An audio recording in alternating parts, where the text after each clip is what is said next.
슈레빈 장관이 이것을 자기가 평소에 신세를 많이 졌던 유대인 부호에게 보여주자 황제에게는 보내지 말라고 해 공문서 도서관에 보관해버렸다.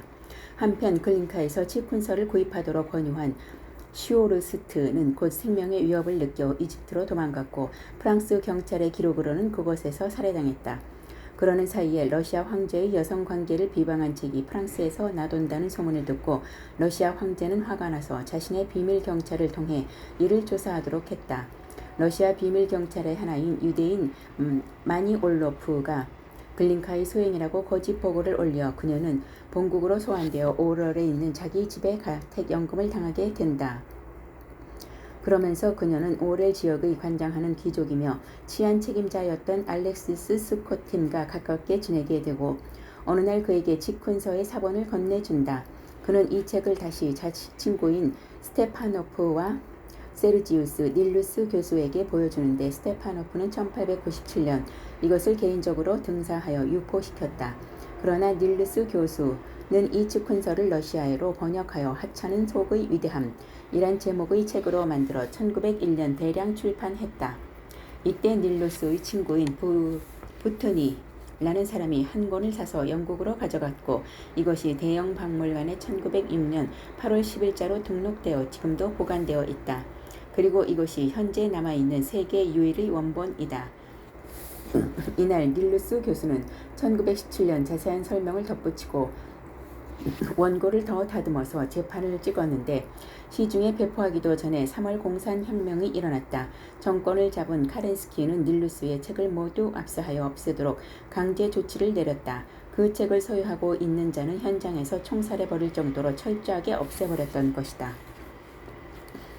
그리고 얼마 후에 1924년 닐루스 교수는 키예프에서 체카 소련 비밀경찰기관에 체포되어 온갖 고문을 당했는데 이때 유대인 교도소장이 말하기를 치쿤서를 출판해 주정할 수 없을 만큼 엄청난 해악을 끼쳤다고 하면서 고문했다고 한다. 그 후 간신히 석방되어 몇 달간 자유로웠으나 이번에는 모스크바에서 다시 게페오에 체포되어 투옥되었으며 1926년 2월 다시 석방되어 블라디미르에서 망명생활을 하다가 1929년 1월 13일에 사망했다. 그런데 닐루스 교수의 두 번째 책인 1917년과 몇 권이 비밀리에 밀수되어 독일의 코프 프리프 벽이라는 사람이 1919년 번역 출판했고 영국과 프랑스에서는 1920년에 1921년에는 미국에서 각각 출판되었으며 그 후 이탈리아어, 아랍어, 일본어로도 번역 출판되었다. 한편 스테파노프는 등사본 책은 손으로 쓴 것이어서 알아보기가 어렵기도 하거니와 공산혁명 이후에는 완전히 자취를 감추었다. 1919년 독일에서 출판된 치쿠서는 별로 많이 보급되지 못했던 것 같다. 히틀러도 이 책에 대해 모르고 있었기 때문이다. 히틀러는 후에 알프레드 로젠버그에게서 소개받아 읽게 되며 이것을 대량 출판하여 독일인에게 읽혔다는 설이 있다. 그렇다면 나치의 고위직에 있던 유대인 로젠버그와 그의 동료들은 왜 이런 책을 히틀러에게 소개하여 독일 국민들에게 반유대 사상을 불어넣었을까? 오스트리아의 작가 루돌프 콤머에 의하면 이것은 유대인 빅터 로스차일드의 지시에 의한 것이었다고 한다. 독일인에게 반유대 사상을 심어서 유대인들이 박해를 당하면 유대인들은 시온 국가의 건국을 더욱 절실하게 바라게 되며 시온 국가를 건국할 곳을 마련하는데 사력을 다해야 할 것이다. 시온의 치쿤서가 유대인들이 제작한 것이라는 주장은 다음과 같은 논거를 갖고 있다. 의정 치쿤서를 말 그대로 해석하면 의회의 의사 진행 기록과 결의사항을 간단 명료하게 정리 기록한 것이다. 따라서 시온의 치쿤서는 시온의 지도자들이 모여 통치를 위해 통치술과 행동 방식 따위를 논의하고 결론을 내린 기록, 즉 통치자를 위한 통치 지침이라고 할 수 있다. 물론 그것은 피지배층을 위한 것이 아니고 지배층을 위한 지침이었으므로 기밀에 속한 것이어서 지도 장로들의 손으로만 대대로 물려오는 수정하고 보완되어 왔다. 그러다가 가끔씩 그 내용이 부분적으로 또는 개요 정도가 바깥으로 흘러나와 출판되었던 것이다. 이러한 주장이 신뢰도가 높은 것은 만일 시온 치쿤서가 유대인을 음해하기 위한 것이라면 그 내용들이 비밀이라고 증명할 수 있어야 하는데 그러기는커녕 나서는 유죄조차 없었기 때문이다. 괜히 나서면 오히려 세인들의 눈길을 끌게 되고 가만히 있으면 세인들이 관심을 거둘 것이기 때문에 그런 것 같다.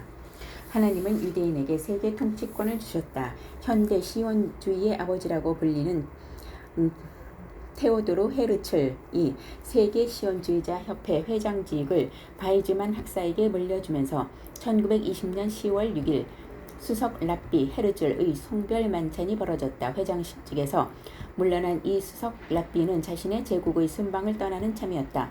이것은 영국의 황태자가 대영 제국 순방 여행길에 오르는 것과 마찬가지였기에 바이즈만 신임 회장은 수석 랍비를 위해 다음과 같은 연설을 했다. 유대인의 안녕을 기원하도록 마련된 하나님의 가호는 하나님이 헤르즐 랍비를 전 세계에 퍼지게 함으로써 증거할 것입니다.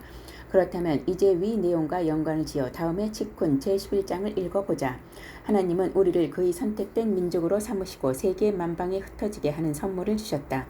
이러한 사실은 세상의 모든 사람들의 눈에는 가련한 것으로 보이겠지만 실제로는 우리에게 큰 힘을 주신 것이며 그로 인하여 우리로 하여금 전 세계를 통치하는 주권을 갖도록 그 터전을 마련해 주신 것이다.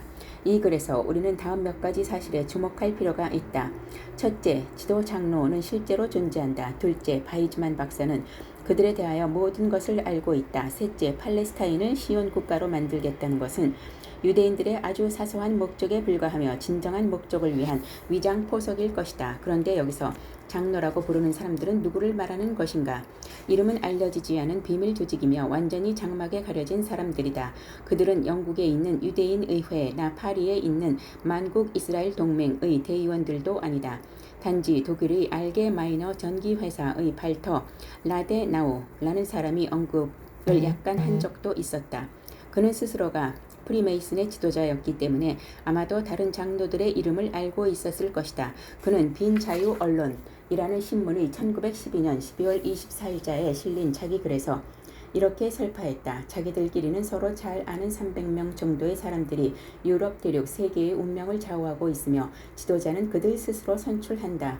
또한 영국의 총리를 지닌 소설가 벤저민 데이즐리는 1843년 그의 정치소설 코닝스비에서 아주 엄청난 이야기를 했다. 세상 사람들이 감히 상상도 할 수 없는 아주 엉뚱한 사람들이 세계를 지배하고 있다. 이 사람들은 모두 유대인들이다. 이제 시온의 치훈서가 세상에 드러나 디즈레일리가 말했던 각국 정보의 장막 뒤에 있다는 사람들이 어떤 부류의 사람들인지 알 수 있게 될 것 같다. 그렇다면 시온의 치훈서 중 가장 중요한 제11장을 여기에 소개한다. 치훈서 제11장 국가 원수의 자문위원회는 마치 통치자의 권위를 갖고 있는 것처럼 보인다.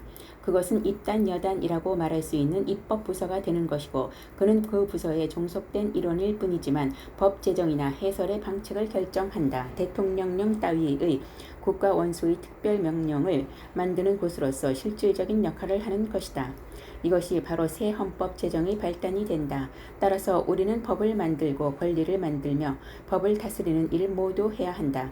첫째, 입법 여단에 법안을 상정하는 식으로 가정하고 둘째, 일반 조치에 관한 법령을 가정한 대통령령이나 강요회의 결의사항 또는 의회의 보고로 가정하며 셋째, 적당한 시기가 되면 정부 전복의 기회를 이용하여 우리가 원하는 새 법령을 만들도록 한다. 항상 현명한 정책을 창안해낸다는 인정을 받게 되면 그 다음부터는 새로운 정책을 창안하는 일에 전력을 다해야 하고 동시에 위에서 말한 혁명을 완수하는 국가의 기능을 조정하는 일에 몰두해야 한다. 그리하여 혁신적인 새 헌법을 공표하는 순간부터 언론의 자유, 집회 결사의 자유, 양심의 자유, 투표의 원칙 등 수많은 것들을 없애고 그런 것들을 아예 인간의 내리에서 사라지도록 해야 한다. 국민이 스스로 느낄 수 있는 변혁을 공표하는 순간부터 우리는 계속 조심해야 한다. 만일 개정된 헌법이 너무 엄격하고 너무 많은 것을 제한한다고 하면 국민은 공포감을 느끼고 그로 인해 절망감을 갖게 될 것이며 반면에 너무 느슨하게 지나칠 정도로 자유스럽다고 느끼면 우리가 제대로 일하지 못했다고 자인해야 할 것이며 후자의 경우 우리를 절대 실수하지 않는 사람으로 믿고 있던 우리들은 실망하면서 더 이상 우리를 신뢰하지 않게 되는 등 아무튼 우리가 일을 잘했다는 소리를 듣지 못할 것이다. 그러나 어쨌든 새 헌법이 제정된 당분간은 잘못하면 피해를 입을 수도 있기 때문에 조심해야 한다. 다만 명심할 일은 새 헌법이 공표되고 전 세계의 인구가 혁명이 끝나 세상이 바뀌었다는 사실에 경악하며 미래에 대한 공포감으로부터 아직 정신을 못 차리고 있을 때 그 기회를 놓치지 말아야 한다는 것이다. 우리 세력이 상상을 초월할 만큼 거대하며 도저히 항거하거나 거세한다는 것이 불가능하다는 것을 실감하게 해주어야 하며, 또한 그들의 걱정과 고충을 들어주는 척하면서 우리에게 도전하는 소리나 행동이 나오면 장소와 때를 가리지 말고 가차없이 분쇄해야 하는 것이다. 그리하여 시간에 여유를 주지 말고 재빠르게 우리가 원하는 바를 낱낱이 달성해야 할 것이며, 권력이 분리되거나 약화되지 말고 일사천리로 업무를 완수해야 할 것이다. 그렇게 되면 사람들은 공포에 떨면서 모든 일에 눈을 감고 마지막 결과를 기다리는 수밖에 없게 되는 것이다. 고이들은 양떼라고 한다면 우리는 늑대라고 해야 할 것이다. 따라서 늑대가 양떼를 처치했을 때 어떤 일이 일어날지 모두 잘 알고 있을 것이다. 우리가 자유를 빼앗으면 고이들이 자유를 갈망하게 된다. 그럴 때면 그들에게 평화의 적들을 소탕하고 무리를 일으키는 반대파들을 모두 평정하기만 하면 다시 자유를 갖게 해주리라 하라. 그러면 그들은 모두 눈을 감고 그때만 기다리고 있을 것이다. 다만 자유를 다시 찾을 수 있는 그때가 언제쯤 될 것이라는 말은 아예 입도 뻥끗하지 않는 것이 현명할 것이다. 우리 민족이 직접 정면으로 도전해서 그것이 여의치 않으면 우회해서 공격했을 때 성취하지 못할 일이 세상에 어디 있겠는가. 우리는 본디부터 알려지지 않은 비밀 조직인 메이슨이며 그 목적은 고위들이 감히 짐작할 수도 없는 것이다. 소나 돼지 같은 짐승들인 고위들은 우리에게 현혹되어 자기 동료들 얼굴에 침을 뱉기 위해 메이슨과의 앞잡이가 되는 것이다. 칩군서의 주요 내용 제1장 인간 본연의 심리 상태를 이해해야 한다. 정치가는 교활해야 한다. 권리는 절대적인 힘이 있을 때만 과시할 수 있다. 강한 자의 권리, 우리는 힘과 믿도록 만드는 일을 좌우명으로 삼아야 한다. 세계의 모든 정보들은 우리 지상 정부의 발 앞에 고라게 될 것이다. 부패와 파벌을 이용하라. 대중 심리를 자극하고 이용하라. 제2장 전쟁을 이용한 돈벌이, 유대인들이 주도권을 잡을 수 있는 근본, 이름뿐인 국가 원수와 보이지 않는 실세들, 다윈의 진화론, 마르크시즘, 니체의 실존주의 등 파괴적 이론과 내용을 이용하여 멸망으로 유인하는 방법. 제3장 권력 조직에 침투하여 혼란을 조성하고 권력 남용을 유도하는 한편 비권력 단체에 침투하여 지배층에 대한 반대 운동을 주도하는 백발백중 전체가 멸망하게 된다. 빈민층을 이용하면 가장 강력한 무기를 획득할 수 있다. 깡패, 폭력배, 이용범, 세계적인 경제공황, 고의의 생태와 그들을 꼭두각시로 다루는 법. 제4장 전체 공화국을 세우는 단계. 자유와 평등을 가르치는 신을 파괴하라. 모두 부자가 되겠다고 나서는 황금만능주의가 횡행하고 인간미 없는 차디찬 사회가 조성되면 우리가 칼을 빼어 세계를 통일할 때가 되는 것이다. 절대 공구주의, 필연성, 거짓말로 대중을 이끈다. 자본을 독점하라. 국민의 판단 능력을 조직하고 혼란스러운 사회를 조성한다. 사회를 극단적인 혼란에 빠뜨려 국민들이 강력한 전제 정보의 탄생을 갈망하도록 만든다. 역사를 조정하면 미래를 조정한다. 소설 1984년을 쓴 조지 오웰의 다음 말을 되새겨 보기 바란다. 현재를 조정하는 자는 역사를 조정할 수 있고 역사를 조정하는 자는 미래를 조정하게 된다. 프리메이슨들은 자신들 조직의 힘으로 역사를 조정해왔고 현재를 조정하고 있으며 미래를 조정할 것이다. 그들의 조직은 하나가 아니다. 지역에 따라 모임의 성격 또는 구심점인 지도자에 따라 조직이 구성돼 있다. 크게 나누어 보자면 영국 런던의 채탐 하우스에 근거를 둔 왕립국제문제연구소와 미국 뉴욕에 본부를 둔 CFR 외교문제협의회라는 두 단체가 근간을 이룬다. 또 이 두 단체는 원탁회의의 지부처럼 조직되어 서로 협력하는데 그들이 2차 세계대전 이후에 만든 빌더버그 그룹, 삼변회, 로마 클럽, 뉴에는 세계의 숨은 정부를 구성하는 중요한 골격을 이루고 있다. 이러한 조직의 회원은 세계적으로 이름난 정치인들을 비롯하여 그들의 참모들, 은행가, 석유회사의 간부들, 다국적 기업의 총수들, 언론사의 사주와 중역들, 언론인, 군인, 법률가, 고위과들로 구성되어 있다. 그런데 그들이 모두 수평적 관계를 가지는 것이 아니라 조직 위에 조직, 그리고 그 위에 또 조직이 있는 식이다. 그러나 회원들은 그 사실을 알지 못하며 각 조직은 독립적으로 운영하고 엘리트들의 계획은 각자 또는 몇몇이 모여 수행한다. 따라서 회원들은 자기네 조직이 실제로 어떤 일을 추진하고 있는지, 자신들이 어떻게 이용당하고 있는지 전혀 모르는 것이 보통이다. 그러나 이들은 조직이 겉으로 내건 간판에 합당한 일을 하는 것처럼 세상 사람들을 기만하기 위해서는 모두 기묘한 사람들이다. 그들이 어떤 조직들을 만들어 놓았고 어떤 사람들이 거기에 속해서 무슨 일을 하는지 살펴보자. 300위원회. 이 조직의 원래 이름은 알 수 없다. 그러나 알려져 있기로는 본디 이름이 올림피안이라 한다. 아마도 그리스 신화에 등장하는 올림푸스의 신들처럼 막강한 능력과 힘을 갖고 있기 때문에 붙여진 이름일 것이다. 또 다른 이름은 300위원회다. 아마도 300명의 엘리트들이 힘을 모아 세계를 유리하고 있다는 뜻을 간접적으로 표현한 것일 게다. 미국의 1달러짜리 지폐를 보면 13층의 피라미드가 그려져 있는데 이 300위원회는 그 꼭대기에 군림하는 존재와 같다고 생각하면 될 것이다. 다시 말하면 세계에서 가장 막강한 정부라든가 강력한 권력을 가진 개인보다도 훨씬 세력이 크고 강하며 그 정부나 개인을 지배하는 가장 높은 조직이 바로 300위원회라는 얘기다. 그들의 근거지는 영국의 런던이며 그들은 금융, 국방, 정당, 종교 등 모든 분야를 장악하고 있다. 그리고 런던의 금융센터를 통해 광산, 금속, 귀금속, 보석, 마약, 이런 의약품 등을 비롯해 불로소득의 고리 대금 업체인 은행들, 사교의 지도자들, 심지어 록 뮤직계까지 모두 한 손에 쥐고 통제하고 있으며 그 모든 세력의 중심은 영국 여왕이다. 이들은 일루미나티의 검은 귀족과 함께 세계 엘리트 조직의 정상에 위치하고 있다. 그들은 새롭게 두각을 나타내는 세계적인 인재들을 포섭하여 새로운 회원으로 만들기도 한다. 예를 들면 세계적인 방송사 CNN의 사주인 테드 터너는 방송을 통해 그들을 위한 프로그램을 많이 소개했다는 공로로 얼마 전 300위원회 위원으로 추대되었다. 몇백 년 동안 세계적인 갑부로 군림해온 가문은 거의 자동적으로 회원이 되는데 이미 적지 않은 국가들을 통제할 수 있는 세력이 그들에게 있기 때문에 그건 자연스러운 일이다. 예를 들면 한때 독일의 우편 사업을 독점했던 본 투른과 텍사스 가문은 미국의 대표적인 부호인 록펠러를 가난한 친척쯤으로 여길 정도로 부자가 된 것이다. 다음에 소개하는 조직과 단체들은 모두 300위원회의 지도를 받고 있으며 세계적인 부호들로 시작하여 정치, 경제, 문화 각 방면에 지명한 인사들이 이 조직의 회원들이다.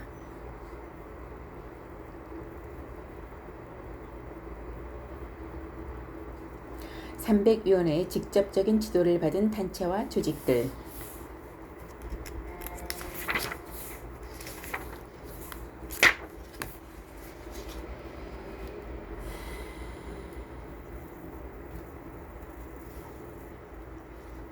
검은 귀족. 검은 귀족과는 주로 이탈리아, 그것도 베니스와 제노바를 중심으로 활동하고 있다. 중세의 이 두 도시는 지금의 뉴욕처럼 세계의 금융, 무역의 중심지로 유럽 부호들이 자리 잡았던 곳이기도 하고 신대륙을 발견하고 가장 큰 발견을 한 거장 크리스토퍼 콜럼부스와 존 키보드의 출신지이기도 하다. 이곳에 당시 세력을 잡고 있던 검은 귀족이라는 가문들이 있었고 그 후손으로 현재 가장 널리 알려진 가문이 조반니 아그넬리 가문이다. 아그넬리 가문은 이탈리아의 산업금융계를 장악하고 있는데 일찍이 로마 클럽을 탄생시킨 원동력이 되었으며 빌더버그 그룹의 중요한 멤버이기도 하다. 한간의 이탈리아 총리의 제일 중요한 직무는 아그넬리 저택의 문 손잡이를 광채나게 잘 닦는 일이다. 는 우스갯소리가 떠돌 정도였다. 검은 귀족의 역사는 서기 553년 동로마 제국의 유스티니아누스 1세 때 창설되었다는 전설을 갖고 있으나 무려 1000년 이상 거슬러 올라가야 한다. 당시 동로마 사회에서 중요한 위치를 차지하고 있던 검은 귀족 가문의 책무는 옛 로마 제국의 영광을 되찾는 것이었으며 이러한 움직임의 중심 세력이 검은 귀족파였다고 한다. 이들에게 기엘프와 기벨린의 대결은 국면 전체의 분수령이 된다. 기엘프는 로마 제국의 헤게모니를 장악하려는 독일계 왕자 벨프에서부터 시작되었으며 기벨리는 기벨리아 성을 차지하고 있던 호헨스타우펜 가문에서 파생했다. 기엘프는 교황을 지지하고 기벨린은 호헨스타우펜 가문을 통치를 지지하며 두 가문이 팽팽하게 맞섰던 것이다. 이 두 가문의 대결은 결국 검은 귀족에 속한 기엘프 가문의 승리로 끝났고 이로써 기엘프 가문은 대단한 세력을 갖게 되어 당시의 국제 무역과 은행업을 절대적으로 장악하게 된다. 롬바르디아에 금융센터를 설치하고 플로렌스, 제노바, 베니스, 밀라노 그리고 독일의 함부르크, 네덜란드의 암스테르담, 영국의 런던에까지 은행을 차려 각 지역의 금융권을 장악했다. 그리고 현대에 이르러서는 금융센터를 스위스로 옮겨 금융관계뿐 아니라 스위스의 탄탄한 신용을 이용하여 마약 거래와 돈 세탁의 1인자 역할을 하고 있다. 또 그들은 오렌지 결사단을 앞세워 미국, 영국 등지에서 거의 독점적으로 노예 장사를 했으며 영국에서 중앙은행을 만들어 영국의 금융권을 거머쥔 실체가 되었다. 현재 북아일랜드 분쟁의 불씨인 프로테스탄트를 대표하는 배후의 오렌지 결사단이 바로 그들 조직이다. 유럽 왕가들은 푸른피라는 고귀한 혈통의 자문들이며 대부분 검은 귀족의 계보에 속한다. 영국 왕실도 따지고 보면 그들의 후손이라고 한다. 때문에 스웨덴, 네덜란드, 스페인, 영국의 왕족들이 빌더버그 모임에 참석하는 것이며 영국의 엘리자베스 여왕도 300위원 중 한 명이다. 그리고 프리메이슨의 지파 중에 푸른 로즈라는 것이 있는데 이 이름은 이 지파의 푸른피에서 비롯되었기 때문에 붙여진 이름이다. 일루미나티, 빚을 받는 사람들의 모임. 이 조직은 18세기 후반 독일 바바리아 지방의 한 대학에서 창설되었다.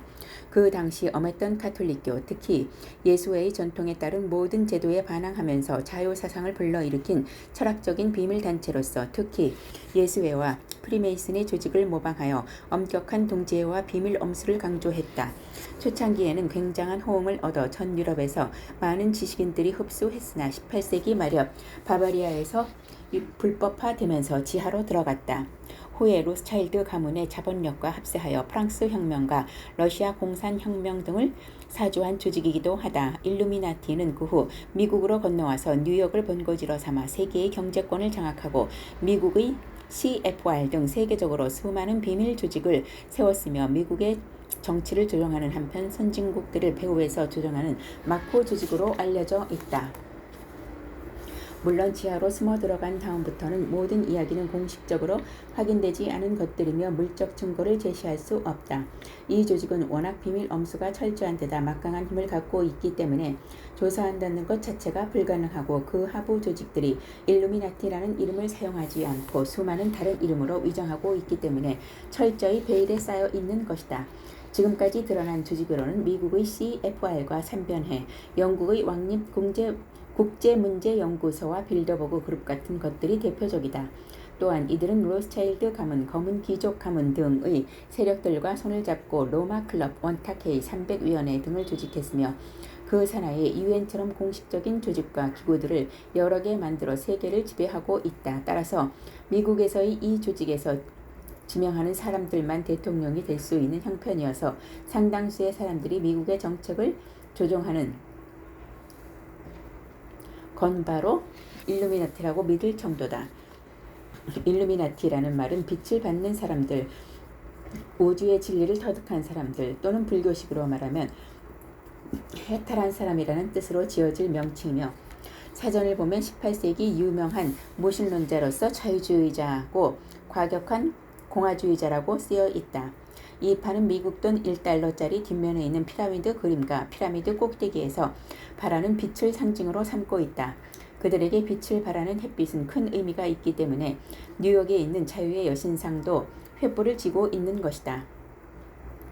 또한 록펠러 앞에는 미래를 내다보는 능력을 가진 그리스의 젊은 용사의 신 프로메테우스가 하늘로 올라가 훔쳐온 횃불을 들고 있는 조각상이 세워져 있고 올림픽에서 사용하는 횃불도 프로메테우스의 횃불을 상징하는 것으로 이것 또한 일루미나티의 발상이다. 이 조직의 창시자는 아담 바이샤우트로 1748년 독일 바바리아 지방 소재 대학의 한 유태인 교수의 아들로 태어났다.